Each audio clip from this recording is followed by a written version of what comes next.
ओम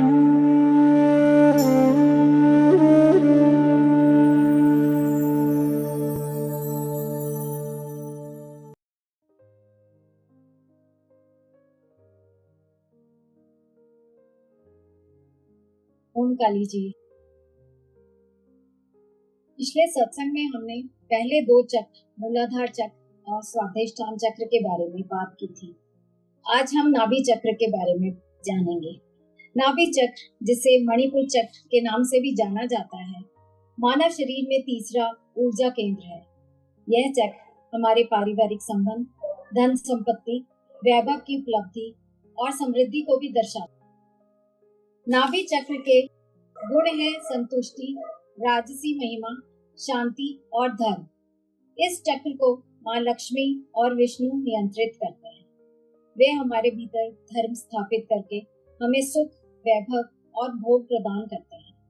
साधक की कुंडलिनी जागृत होकर जब इस चक्र का भेदन करती है तो उनके अंदर संतोष आ जाता है और वह अत्यंत उदार भी हो जाते हैं। अभी तक जो हमने सीखा उससे मुझे ऐसा लगा कि चक्रों को जागृत करने के लिए उस चक्र से संबंधित गुणों को अपने अंदर जागृत करना क्यों जरूरी है। और मैं यही गुरु जी से भी जानना चाह रही थी कि इन चक्रों को हम अपने अंदर जागृत करने के बाद क्या होगा और वो हमें क्यों जागृत। ओमकार, आपके इस प्रश्न के उत्तर को समझने के लिए हम पहले ना कृष्ण जी ने गीता जी के अध्याय 10 में क्या बोला वो सुनते हैं। उससे बहुत सारी क्लैरिटी आ जाएगी हमारे को। तो कृष्ण जी क्या बोलते हैं अपने बारे में कि मैं कौन हूं। तो वो कहते हैं कि जो प्राणी है उनके भीतर जो आत्मा है वो मैं हूं, और इसी कारण से जो उनके भीतर चेतना है, जो शक्ति प्रदान करने वाली है, वो भी मैं हूं। और प्राणियों का आदि, मध्य और अंत भी मैं हूं। और उनके भीतर जो इंद्रियों में जो मन है वो मैं हूं। तो भगवान क्या बार बार अब बोलेंगे, देखिए कि जो श्रेष्ठ है वो मैं हूं हर चीज में। फिर भगवान कहते हैं कि जो शस्त्र धारण करने वाले हैं उनमें राम मैं हूं, जो एकादश रुद्र हैं उनमें शंकर मैं हूं, और मुनियों में वेद व्यास में हूं, और देव ऋषियों में नारद मुनि में हूं, और पांडवों में अर्जुन में हूं। तो इन सब में जो श्रेष्ठ है वो मैं हूं। जो निश्चय करने वाले लोग हैं उनमें जो निश्चयात्मक बुद्धि है वो मैं हूं। जो भी आप अच्छा कार्य करना चाहते हैं तो अच्छा कार्य करने की जो बुद्धि है वो भी मैं हूं। जो मछली है उसमें मगर मैं हूं, जो वृक्ष है उसमें पीपल मैं हूं, जो सर्प है उसमें वासुकी मैं हूं, और जो नाग है उसमें शेष नाग मैं हूं, और जो नदियों में भागीरथी गंगा जी में हूं।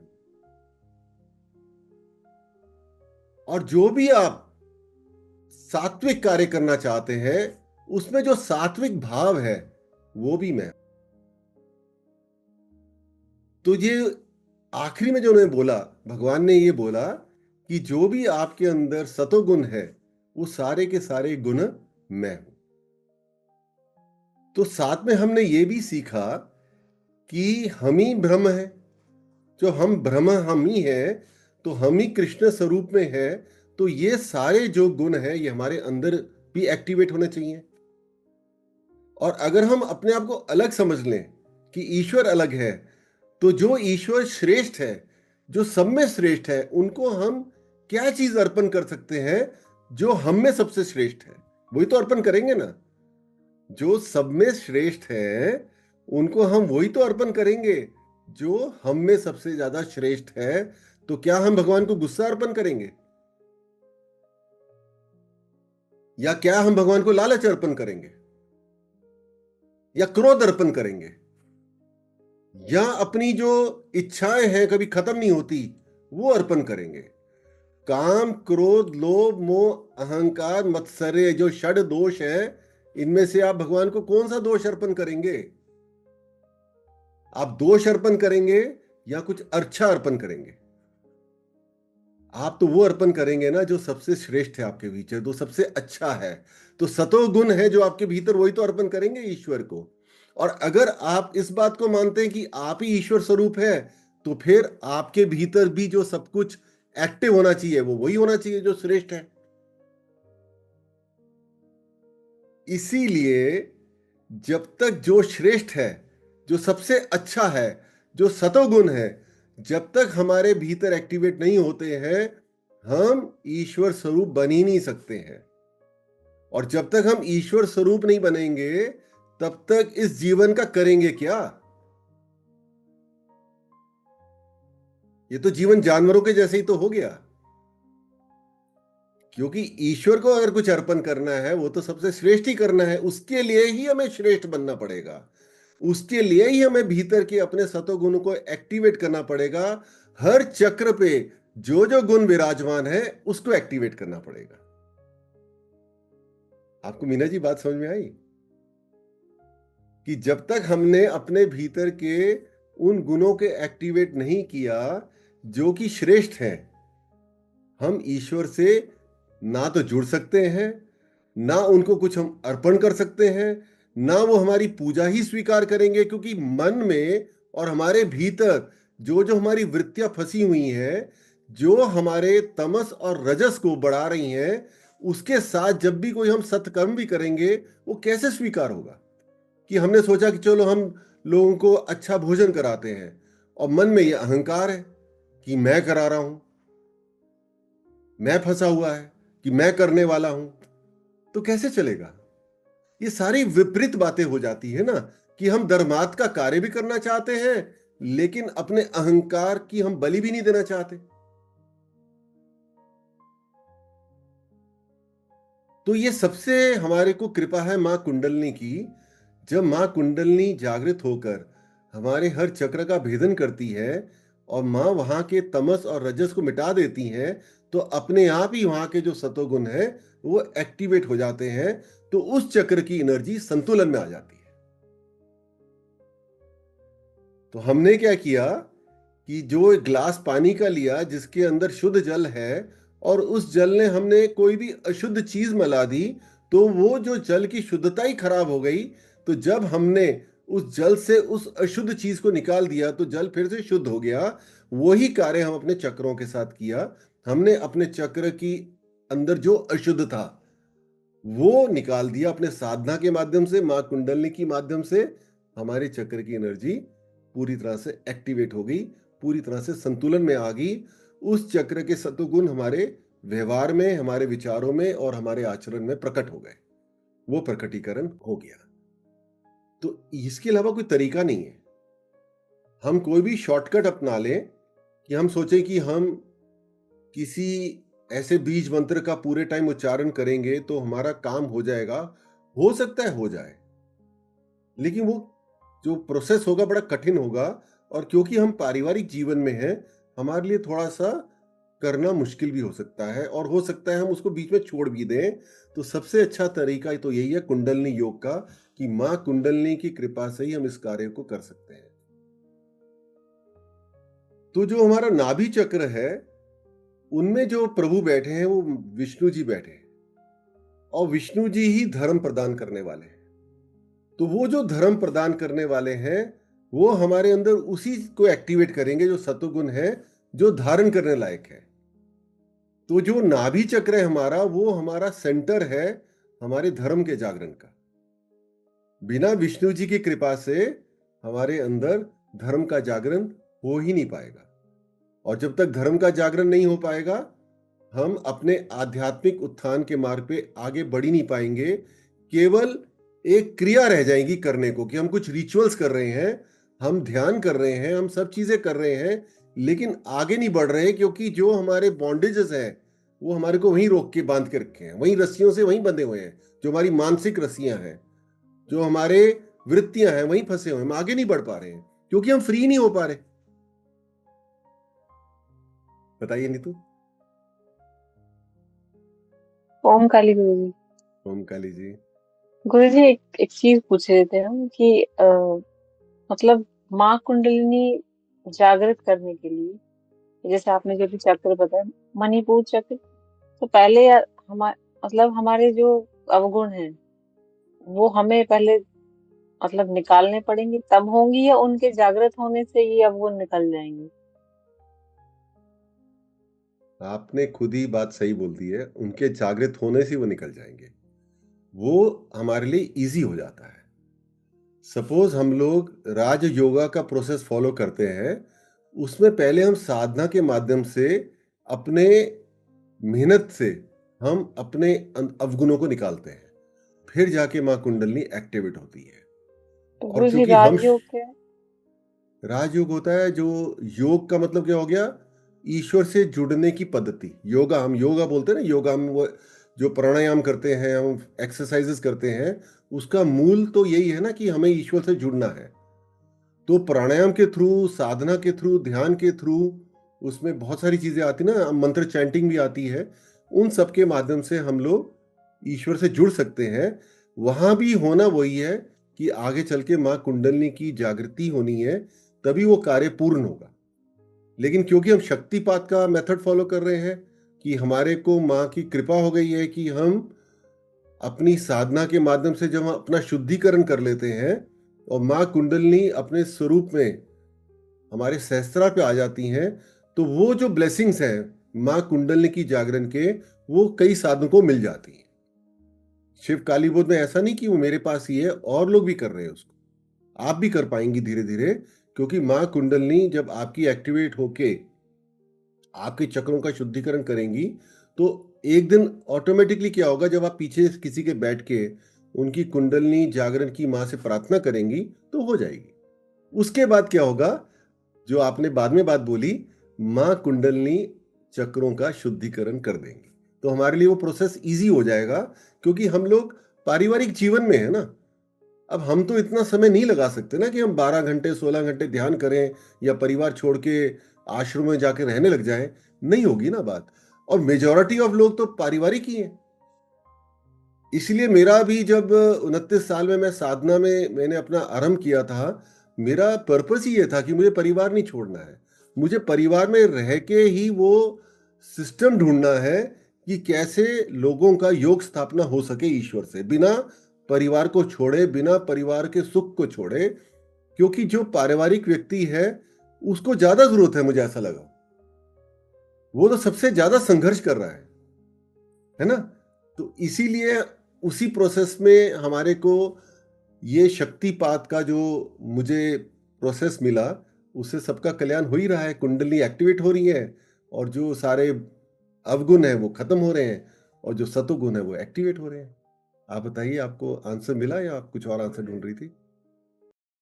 हाँ जी, मिला। और एक चीज और पूछनी थी गुरु जी, जैसे आप गुरु हैं तो आप कुंडलिनी खोल सकते हैं, बट जो जिसकी खोली उसमें कैपेबिलिटी होनी चाहिए ना कि वो उस जो इतनी एनर्जी आपने राइज की उसको होल्ड कर पाए। तो मतलब वो फिर कंटिन्यूस साधना करते हैं, तो मतलब मेरे को तो पता ही नहीं है, मैंने ये चीज एक्सप्लेन की है।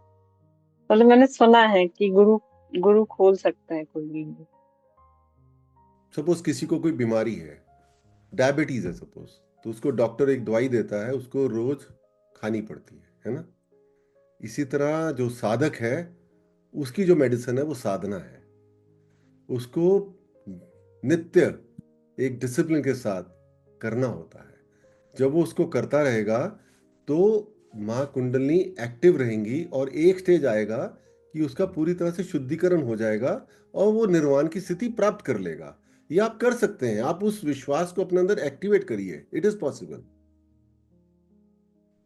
तो जो हमारा नाभि चक्र है, वो हमारे धर्म जागरण का पावर सेंटर है। क्योंकि हम जो खाते हैं उसका वहीं पे हम डाइजेस्ट करते हैं, वही हमारे बॉडी को एनर्जी भी देता है। और हमारे भीतर धर्म के जागरण की जो शक्ति है, वो भगवान विष्णु की कृपा से हमारे नाभि से ही आरंभ होता है। तो पहले हम ये समझें कि हमारे नाभि चक्र की जब एनर्जी संतुलन में आएगी तो हमें क्या क्या मिलने वाला है, क्योंकि पहले मिलने वाली बात कर लेते हैं। फिर क्या होता है, एक बड़े इंटरेस्ट आता है कि ये भी मिलेगा, ये भी मिलेगा, थोड़ी सी तो साधना करनी है। तो जब चक्र की एनर्जी संतुलन में आ जाएगी तो हमें बिना ज्यादा मेहनत किए बहुत कुछ मिल जाता है। तुम जहां विष्णु भगवान होंगे वहां मां लक्ष्मी तो होंगी ही होंगी। तो मां लक्ष्मी ही हमें देने वाली हैं सारी की सारी जीवन के सुख, पारिवारिक सुख वो देने वाली हैं। पत्नी का सुख वो देने वाली हैं तो पति का सुख भी वही देने वाली हैं, बच्चों का सुख वो देने वाली है, जीवन में सारे वैभव वो देने वाली हैं। और जब सब कुछ मिल गया साधक को तो उसको संतुष्टि का सुख देंगे। ये बड़ा ही इंटरेस्टिंग चीज इसलिए है कि जब तक हमारे भौतिक इच्छाओं की पूर्ति नहीं होती हम साधना में आगे बढ़ नहीं पाते हैं। उसमें कुछ गलत भी नहीं है कि जब हमारा जीवन एक मानव के रूप में हुआ है तो जो हमारे शरीर से जुड़ी हुई जो हमारी इच्छाएं हैं उसको पूर्ति करने में मेरे को बिल्कुल नहीं लगता कुछ गलत है। कि किसी को थोड़ा लाइफ में कंफर्ट चाहिए, किसी को चाहिए कि मेरे बच्चे अच्छे से आगे पढ़ जाएं, किसी को पारिवारिक खुशी चाहिए, तो वो उसमें गलत क्या है, वो तो होना भी चाहिए। तो मां लक्ष्मी की कृपा से हमारे अंदर जब नाभि चक्र की एनर्जी संतुलन में आती है तो ये चीजें अपने आप मिलने लग जाती हैं। अभी क्या होता है ना, जो हमारी योग्यता है उसके हिसाब से हमें नहीं मिलता है। हमें लगता है हमारे में बहुत कैपेसिटी है अच्छा करने की, हमारे अंदर पैसा कमाने की बहुत कैपेसिटी है, हमारे अंदर बहुत कुछ करने की कैपेसिटी होती है, लेकिन हम उतना कर नहीं पाते हैं। उसका कारण यही होता है कि जो माँ लक्ष्मी की हमारे अंदर एनर्जी है वो पूरी तरह से एक्टिव नहीं है, इसलिए माँ लक्ष्मी की कृपा मिल ही नहीं रही हमें पूरी तरह से, क्योंकि वो तो भंडार है ना हर चीज का। आप देखिएगा शिव काली बोध में आपके साथ क्या होगा धीरे धीरे, और बहुतों के साथ ये ऑलरेडी हो रहा है, कि आपके मन में कोई चीज आएगी कि मेरे को इस चीज की जरूरत है, अगले ही वो पल और या कुछ दिनों में आपको मिल जाएगी। कुछ दिनों बाद तो आपको बड़ी हैरानी होने लग जाएगी। आप हो सकता है माँ काली से ये भी बोले कि माँ आपको क्या हो गया है, आप इतनी एक्टिव हो गई हैं, मेरी बातें इतनी जल्दी सुन लेती हैं। तो अभी मैं माँ लक्ष्मी की बात करके हटा, अब मैंने एकदम माँ काली की बात कर दी। तो आप सोचेंगे ऐसा क्यों किया, क्योंकि शिव काली बोध में हम ये भी तो बात कहते हैं ना कि सब एक ही तो है। हम चाहे माँ काली बोले, चाहे माँ लक्ष्मी बोले, चाहे माँ सरस्वती बोले, चाहे माँ चंडी चामुंडा बोले, सब एक ही तो है। हर देवी उतना ही दे सकती है जितनी दूसरी देवी दे सकती है। हम किसी एक को अपनी इष्ट मान लें, क्योंकि शिव काली बोध हम काली को मानते हैं, तो माँ काली का ही स्वरूप माँ लक्ष्मी का है, वो हमें सब दे देती हैं। तो शिव काली बोध में मिलने की कमी नहीं हो रही है। उसका कारण यही है क्योंकि आपके चक्रों की एनर्जी संतुलन में आ रही है, आपके चक्र एक्टिवेट हो रहे हैं। उन चक्र में जो जो ईश्वरीय शक्ति विराजमान है वो एक्टिवेट हो रही है। तो सब कुछ अपने आप ही घटित हो रहा है। कोई अहंकार ही नहीं होता किसी शिव काली बोध के साधक को कि अपने आप ही हो गया, मुझे पता ही नहीं चला। किसी की कोई बहुत पुरानी बीमारी है, वो अपने आप ही चली गई। इतने सारे चमत्कार हो रहे हैं। तो आगे बढ़ने से पहले एक बार मीना जी से कुछ लोग आज बताना चाहते हैं अपने चमत्कारों के बारे में, वो सुनते हैं किसी एक का, फिर हम अपनी बात को आगे बढ़ाएंगे। हाँ जी मीना जी। आरती बताना चाहती है गुरुजी कुछ। आरती। हाँ जी। ओम काली गुरु जी। ओम काली जी। जी, मैं मतलब सितंबर से आपके साथ जुड़ी थी, मुझे आज 7 महीने हो गए हैं। मैं बहुत ज्यादा परेशान थी, मेरे साथ बहुत नेगेटिविटी का इश्यू था, बहुत ज्यादा चैलेंज था। मैंने बहुत बहुत जगह ट्रीटमेंट कराया, मतलब सब लोग यही बोलते थे कि किसी ने कुछ करा दिया है, आपके साथ कुछ हो गया है, कभी कुछ ऐसे ही चल रहा था। तो बहुत जगह मैंने दिखाया भी, बट रिलीफ मिला, कभी थोड़े दिन के लिए, 1 दिन के लिए, 2 दिन के लिए या महीने के लिए, बट कभी ऐसे ठीक नहीं हुई मैं। बट जब से आपके संपर्क में आई, मैंने पद्धति करना, आपने बोला कि पद्धति करनी है, मैंने दोनों टाइम पद्धति स्टार्ट की। जब मैंने पद्धति स्टार्ट की, जब मैं बैठती थी पद्धति करने तो मुझे ऐसा लगता था कि मेरे शोल्डर्स बहुत हैवी है, मतलब कोई आके बैठ गया है, मेरे को ऐसा फीलिंग होती थी। तो मैंने आपको बताया तो आपने बोला कि कंटिन्यू करो, ठीक हो जाएगा। मतलब हफ्ते 10 दिन के अंदर अंदर मेरे को बहुत अच्छा लगने लगा, मतलब बॉडी बिल्कुल लाइट हो गई।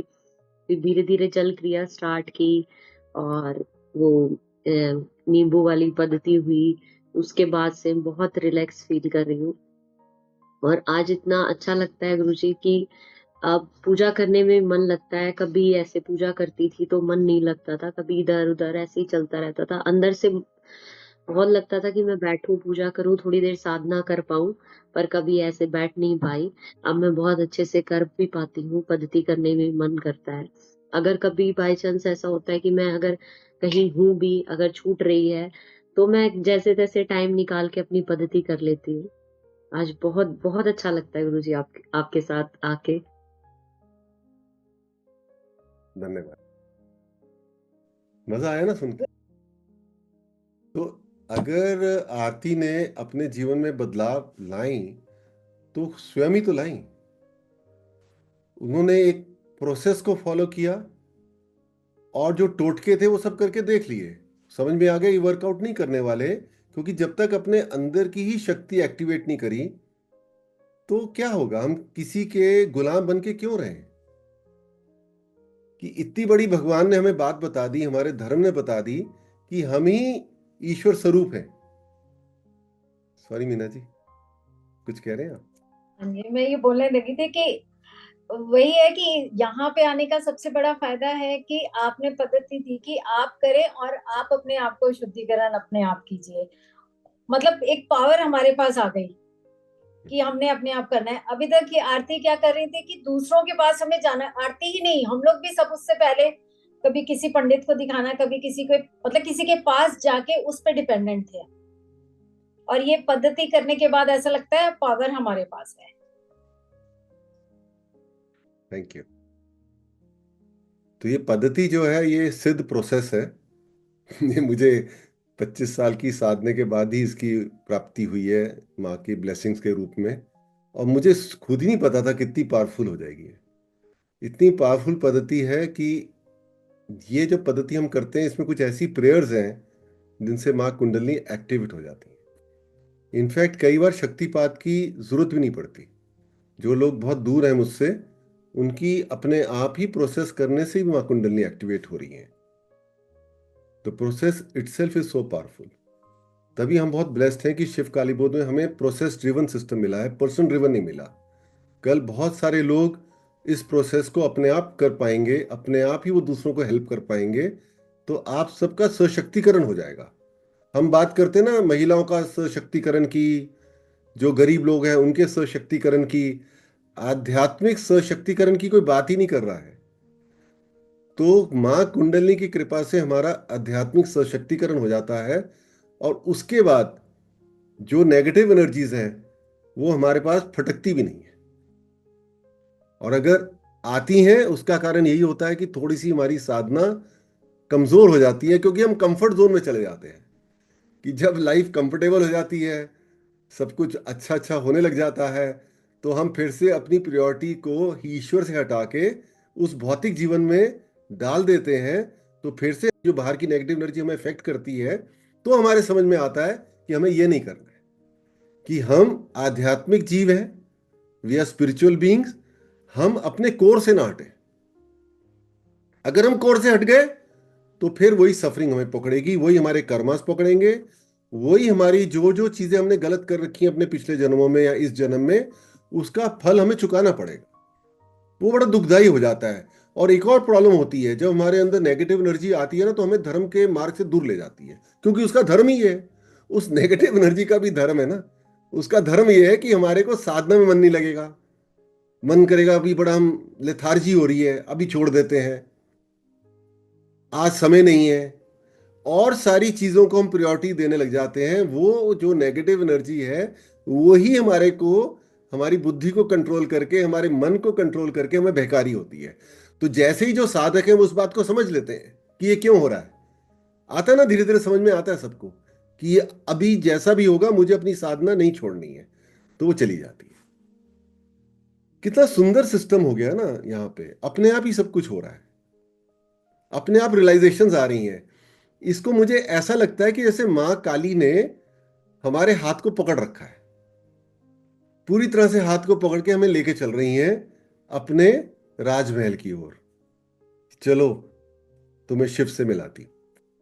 तो रास्ते में जो जो भटकाव आते हैं, माँ कभी कभी हमें गिरने देती है, और हम गिर के जब संभलते हैं तो हमारे को नई रियलाइजेशंस आती हैं कि मैंने ये गलती कर दी, मैंने अपने साधना को यहां कमजोर कर दिया, इसलिए ये हो गया, और फिर हम आगे बढ़ जाते हैं। तो सारा ही सारा शिव काली बोध में जो भी हमारे साथ अच्छा हो रहा है, माँ काली की कृपा से ही हो रहा है, वही हमारे को आगे लेके चल रही है। हाँ जी मीना जी। गुरुजी शेखर भी हैं, वो भी कुछ बताना चाहते हैं। मैम पहले तो पद्धति मैं भी नहीं करता था, तो गुरुजी ने बोला कि एक टाइम करो, तो मुझे तो बहुत फर्क लगा। पहले भी मैंने एग्ज़ाम दिए, तो उसमें कभी 5 नंबर 10 नंबर ऐसे रह जाता था, और इसमें भी 2 एग्ज़ाम हुए हैं, मतलब फाइनल मेरिट लगी है, तो बहुत बच्चे फाइनल मेरिट में भी निकले हैं। पर मैंने माँ से करा कि माँ इस बार तो सिलेक्शन दिला दे। मतलब पद्धति अब तो दोनों टाइम ही चलाई मैंने। अब तो मैंने बोला कि माँ अब तो दोनों टाइम ही पद्धति करूँगा, अब आगे भी तुम्हें ही को संभालना है।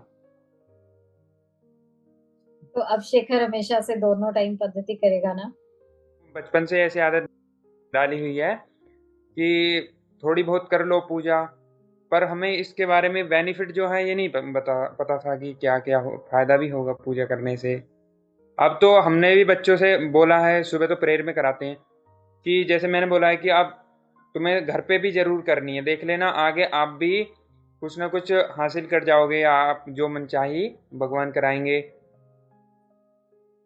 और बहुत सही। दीदी से भी बोला मैंने कि दीदी आगे भविष्य में भी अच्छा ही रहेगा, घर के लिए, परिवार के लिए, हमारे लिए भी, आपके लिए भी, दोनों टाइम करो। शेखर एक बार सबको बता दो आपकी कहाँ लग गई है जॉब, जी मैम, इसमें कौन सा ये पेपर क्लियर अग्निवीर है? है। इसमें मैम दो मतलब 2 मेरिट लगी थी। तो पिछली बार फाइनल मेरिट, फर्स्ट मेरिट लगी थी, उसके बाद फिजिकल। तो बहुत बच्चे फिजिकल में भी बाहर हो गए। वैसे तो इजी है, फिर भी जिस पे माँ की कृपा होगी या ईश्वर प्रसन्न होंगे वही आगे निकल पाएगा। बिल्कुल। तो जब से मेरा फर्स्ट जी जब से मेरा फर्स्ट स्टेज निकला, जब से ही मैंने डबल करनी शुरू कर दी पद्धति। पहले तो मैं एक टाइम ही करता था स्कूल में ही, जब जैसे गुरुजी बताते थे। फिर मुझे जब लगा कि हाँ माँ अब तो साथ दे रही है, तो जिस दिन मेरा फिजिकल भी हो गया उस दिन तो मुझे पूरा ही विश्वास हो गया कि माँ अब तो साथ में ही है। अब तो माँ ने साथ कर ही दिया, हाथ पकड़ लिया है, तो अब माँ को भी मैं नहीं भूलूंगा। बहुत सुंदर।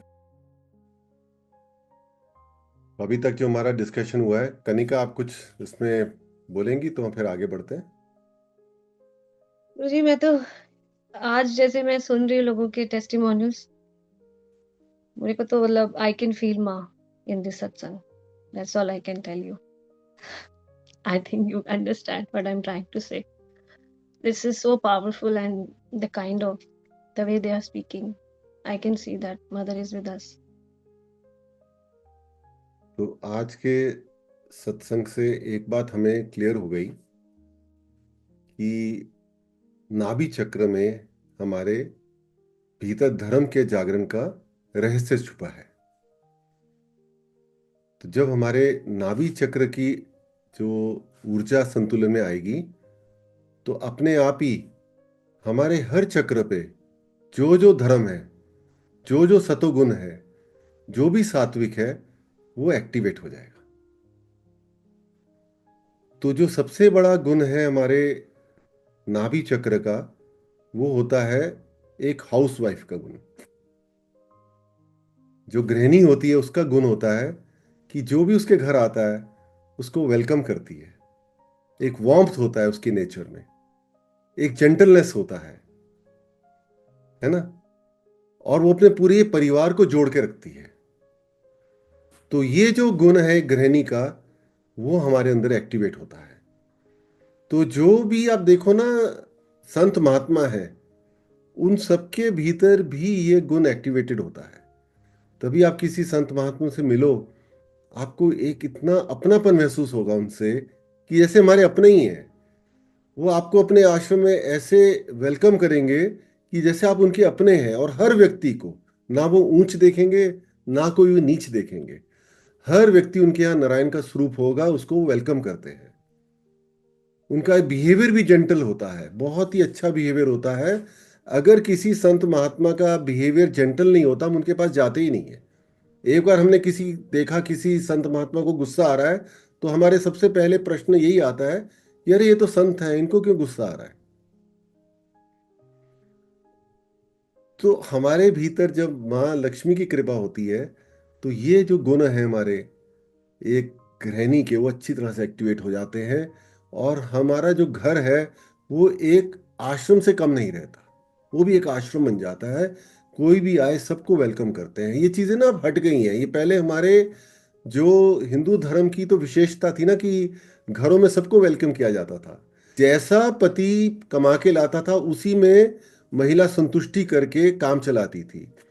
अब थोड़ा सा समय में परिवर्तन आ गया है, लेकिन माँ काली की कृपा से जब हमारे नाभि चक्र की ऊर्जा का संतुलन होगा, तो ये संतुष्टि का जब धन हम प्राप्त करेंगे, तो अपने आप ही ये गुण और ये जो वातावरण है हमारे घरों का दोबारा से स्थापित हो जाएगा। ये सब दोबारा ही आने वाला है। घर घर में पूजा होने वाली है, घर घर में हवन होगा, घर घर में लोग नारायण सेवा करेंगे। हम अपने स्वार्थ से हट जाएंगे।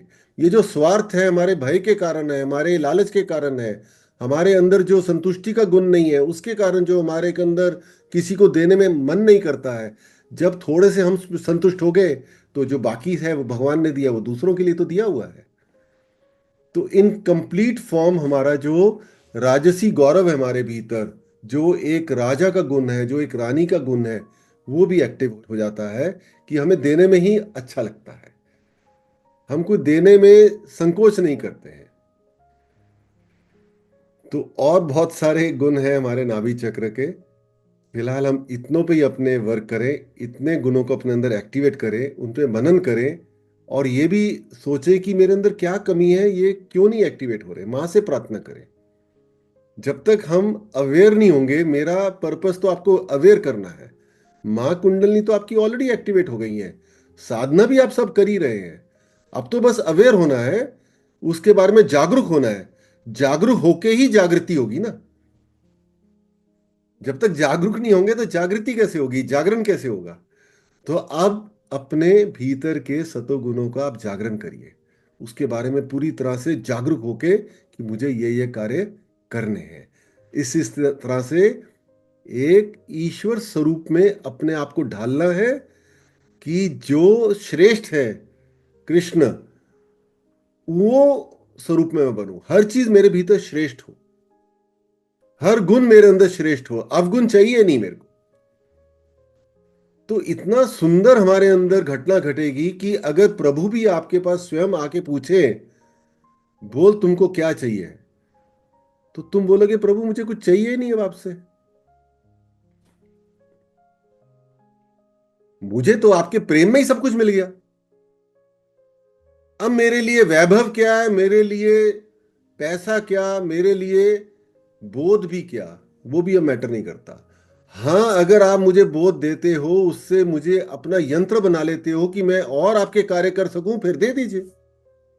लेकिन मैंने आपकी भक्ति किसी भी स्वार्थ से नहीं करी।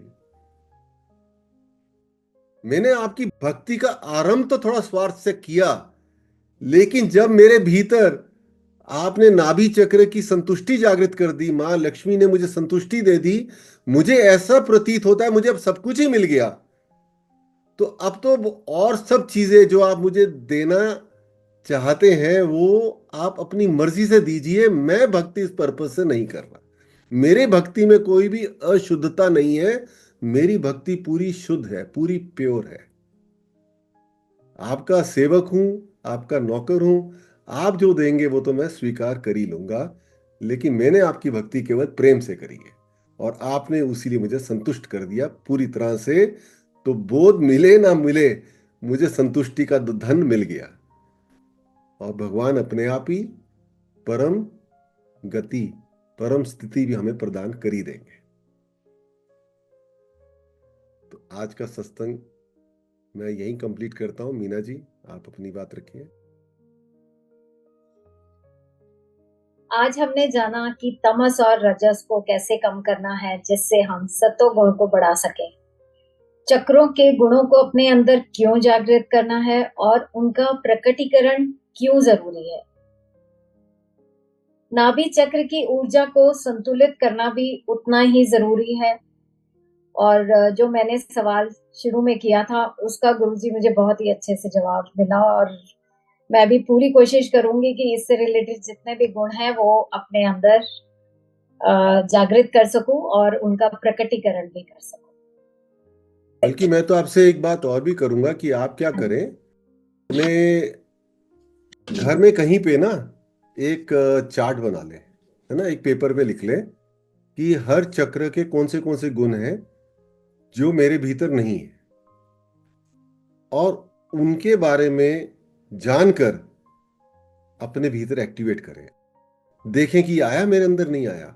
जो जो चीज आपको रोकती है उस पे आप ज्यादा वर्क करें, तो माँ को बड़ी प्रसन्नता होगी कि मेरा बच्चा इतनी मेहनत कर रहा है, क्योंकि करना तो माँ नहीं है इवेंचुअली, तो माँ कर देंगी उसको। फिर आपको बड़ा मजा आएगा कि देखो मेरे अंदर ये कमी थी, माँ ने ये दूर कर दी, मेरे अंदर ये कमी थी, माँ ने दूर कर दी। जैसे जैसे कमियां दूर हो रही हैं, जैसे जैसे सतोगुण जागृत हो रहे हैं, वैसे वैसे आप ईश्वर के और करीब जा रहे हैं, क्योंकि आप शिव के पूर्ण स्वरूप बनने के ही तो मार्ग पे आगे बढ़ रहे हैं। वही तो करना है हमारे को। चाहे आप शिव बने, चाहे आप कृष्ण बने, चाहे आप काली बने, उन्हीं के तो स्वरूप में बनना है ना। तो वो तो तभी बनेंगे ना जब सारे के सारे सतोगुण आपके अंदर पूरी तरह से एक्टिवेट हो जाएंगे। बड़ा मजा आएगा, क्योंकि जिस दिन ये ऐसा घटित हुआ उस दिन आप देखेंगे आपका जीवन बहुत ज्यादा सुंदर हो जाएगा। इतनी की तो आपने कभी कल्पना भी नहीं करी होगी कि ऐसा हो जाएगा क्या। आपने कल्पना भी नहीं करी होगी, क्योंकि अभी तक हमने जीवन देखा है संघर्ष, अभी तक हमने जीवन देखा है सफरिंग, यही देखा हमें लगा यही होता है जीवन। ये जीवन नहीं है, ये नहीं है जीवन। तो वो जो मिलने वाला है ना, वो इतना सुंदर है। आप स्टेप बाय स्टेप चलते रहिए और अपने अंदर उन उन सतोगुणों को एक्टिवेट करिए। और यही शायद हमारा शिव काली बोध का एक डिफरेंस है और जगह से, क्योंकि हम कठिन काम के लिए बोल रहे हैं, आसान काम के लिए बोल ही नहीं रहे। कठिन है अपने आप को बदलना ना, और मां कुंडलनी हमारे को तत्पर है हमें बदलने के लिए, क्योंकि वो अग्नि है ना, वो सब तमस और रजस जला देंगी हमारे। बहुत गुरुजी, सुंदर। शिवानी कुछ पूछना चाह रही है। हाँ जी शिवानी, बताइए। ओम काली गुरुजी। ओम काली जी। मैं जो है शिव काली बोध के सबसे छोटे सदस्य के बारे में कुछ शेयर करना चाहती हूँ, शिवाय के बारे में। इसका जो है अभी कल रिजल्ट आया और वो जो है सेकंड क्लास में हो गया माँ काली की कृपा से। तो जो हमें उसकी क्लास टीचर से कल सुनने को मिला, तो मैं चाहती हूँ कि आप मुझे शेयर करना चाहिए सबके साथ। तो कल जब हम गए थे स्कूल में उसका रिजल्ट लेने के लिए, तो वहां पे उसकी मैम ने जो शिवाय के बारे में बोला कि आफ्टर दिसंबर शिवाय ने जो है वो बहुत ज्यादा इम्प्रूवमेंट की है अपनी क्लास में। मतलब उसकी मैम के साथ इंटरेक्शन उसका, और you can't believe Guruji, he also got मतलब सुपर स्पेलर बैज, उसको सुपर स्पेलर का बैज मिला उसमें। तो ये माँ काली की कृपा है कि शिवाय जो है अपनी क्लास में उसको ये चीज मिली है, उसको इसका बैज मिला है। और हमारे लिए तो ये बहुत ही प्राउड की बात है। और मतलब मैंने तो माँ काली का भी बहुत थैंक यू किया कि माँ काली की ही कृपा से है, क्योंकि वही हमारे बच्चे को संभाल रहे हैं। हम सब तो उन्हीं के ही बच्चे हैं। तो मैं चाहती थी कि मैं ये बात शेयर करूं। और मैम ने मतलब लिटरली बहुत सीरियस नोट पे ये बात बोली कि उसने काफी इम्प्रूवमेंट किया है, बहुत ज्यादा इम्प्रूवमेंट किया है। और उसके साथ इंटरेक्शन अपनी मतलब जो उसमें क्लास परफॉर्मेंस में और उसने और चीजों में भी एक्टिविटी ली। और इवन उसने तो उस दिन जब स्पोर्ट्स डे था तो वो तो रेस में भी फर्स्ट आया। बोलते मैम उसने तो प्रैक्टिस भी नहीं की थी, जिन बच्चों ने प्रैक्टिस की वो तो रह गए और शिवाय फर्स्ट आ गया। तो ये सब माँ काली की कृपा है। आपको और शिवाय के पापा को हम्म, बहुत बहुत शुभकामनाएं। ऐसी बहुत और अच्छी थैंक अच्छी यू। खबरें सुनाइएगा हमारे को शिवाय की। बिल्कुल बिल्कुल गुरु जी, बहुत बहुत धन्यवाद। ओम काली और कोई कुछ ओम काली, और कोई कुछ कहना गुरु जी, चाहेगा मैं ये? मैं कहना चाहती हूँ गुरु जी, बताइए। थोड़ा सा नॉर्मल होके। मैं थोड़ा सा ओवरवेलमिंग था आज का सत्संग, बहुत ज्यादा रियल, मतलब बहुत ही ज्यादा माँ की मुझे प्रेजेंस फेल्ट हुई। तो वो वक्त मैं बोल नहीं पाई जब गुरु जी ने पूछा मुझसे। तो अभी गुरु जी ने जो बोला कि आपको, आपके साथ ऐसा लगेगा कि इतना सुंदर जीवन हो जाएगा कि कोई कोई कमी नहीं लगेगी, लगेगा अरे ये क्या हो रहा है। तो मुझे तो लगता है कि मेरे साथ यही होता है कि मुझे लगता है अरे यार लाइफ में लोगों की प्रॉब्लम्स होती है, लोग रोते कैसे हैं। अब मुझे सिर्फ माँ काली के लिए रोना आ रहा होता है मोस्टली, बाकी वो मैं रोना ही भूल गई हूँ, अपनी प्रॉब्लम्स वाला रोना। अब मुझे दूसरे के साथ जो मेरा कनेक्शन आत्मिक है उसके लिए ही रोना आता है, बाकी अपने दुखों पे तो कभी कुछ, मैं तो पता ही नहीं अब होते क्या हैं दुख। तो ऑब्वियसली आई, ये तो पूरा मतलब बोलना है, इट गोज विदाउट सेइंग कि इतनी कृपा है।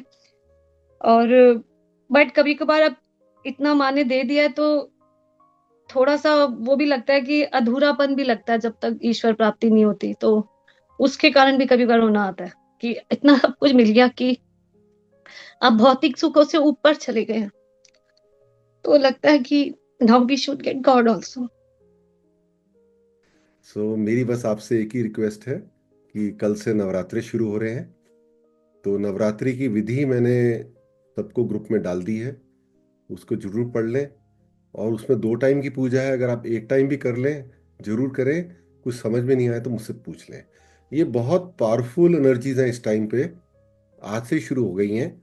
और यही कारण है कि आज जो कनिका भी स्पेशल एनर्जीज फील कर रही हैं, वो अमावस्या के कारण है। आज अमावस्या है, और अमावस्या में मेरे भी आंसू निकलते ही रहते हैं। ये नेचुरल होता है, बहुत पावरफुल एनर्जीज होती हैं। तो और कल तो 9 दिन तो फिर बहुत ही पावरफुल होने वाले हैं, और उसमें आप पूजा जरूर करें। वो विधि मैंने भेज रखी है हर ग्रुप में, जिनको ना समझ में आए ना मीना जी से या मुझसे पूछ लें, हम आपको गाइड कर देंगे। नहीं तो कनिका को भी पता है, वो भी 2 साल से कर रही है पूजा, नहीं तो आप उससे पूछ लीजिए। जरूर करें। माँ 9 माँ है ना, स्टार्टिंग विद माँ शैलपुत्री। और अगर आप घट स्थापना नहीं करना चाहते कोई बात नहीं, बस पूजा कर लीजिए शाम के वक्त या सुबह के वक्त, जो आपको सुविधाजनक लगे। ठीक है? ठीक है मीना जी, आप ठीक सबको मेरी तरफ से ओम काली। है, धन्यवाद गुरु जी। ओम काली। कार्य